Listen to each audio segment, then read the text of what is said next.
Housing outranks groceries, power bills and every other cost of living pressure, according to the latest news poll. For more on this, let's bring in former Labor Senator Graham Richardson. Hi there, Graham. Always good to talk to you.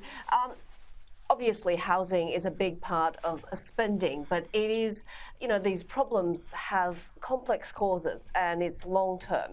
So do you think right now the fact that it's being dumbed down for the upcoming elections is going to lead to, not the best decisions being made?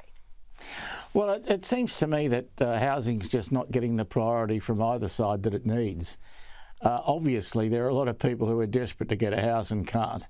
And that's just not a good thing in a country like this, which really ought to be able to provide decent housing for people. We're not a huge country in terms of population. You'd think we'd be able to do a lot better than we're doing. So I'd say that both Albo and Dutton have really got to have a look at this because it matters to people. You go and talk to families and there's always somebody looking for a house. And, it's very, very difficult to find them. But do you think of all the proposals on the table, are they all going to be effective? Should we be going for a portfolio? What are the things that would work? For example, the build-to-rent bill didn't get the support recently. No, look, I think Albo's interested in trying new things and has a crack. Unfortunately, the Liberals are never interested in trying new things, and they knock him back. And that means that we don't get to see if there's a better way of doing things. The Conservative people like you to just keep doing the same thing. Problem is, if it's not working, then doing the same thing again and again seems pretty stupid to me. We need to find new ways on housing, and we're not going to do that unless the coalition agrees to at least open its eyes, open its ears, and see if we can come to some arrangement. What solutions or proposals have you seen that you think are worth a crack? Well, I think that whatever solution you go for here is about money. Houses cost money, a lot of money. Now we've also got a problem now of a brain drain, if you like, in the sense that we've lost a lot of tradesmen who we really need, and we haven't been getting them in the import quotas at sufficient levels. So we've got a real drag there on any attempt to build housing, a really big drag. If you don't address that, then it doesn't matter what you do in housing, it'll never get fixed. Sort of related to this issue is the fact that the Greens are threatening to not support the RBA reforms if they don't force it, or if the government doesn't force it to make a rate cut. What do you think?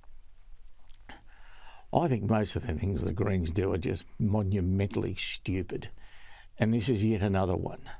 The idea of Adam Bandt second-guessing the Reserve Bank is laughable, risible, stupid. And it just shouldn't. We shouldn't be talking about it. This guy is just, I'm trying to think of a nice word. Twit will do, and he just has got no idea, not a remote clue, on how to sort out Australia's problems. Good for votes, though.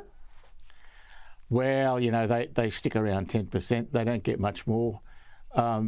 It's not really a Green vote as much as Australia's hard left vote.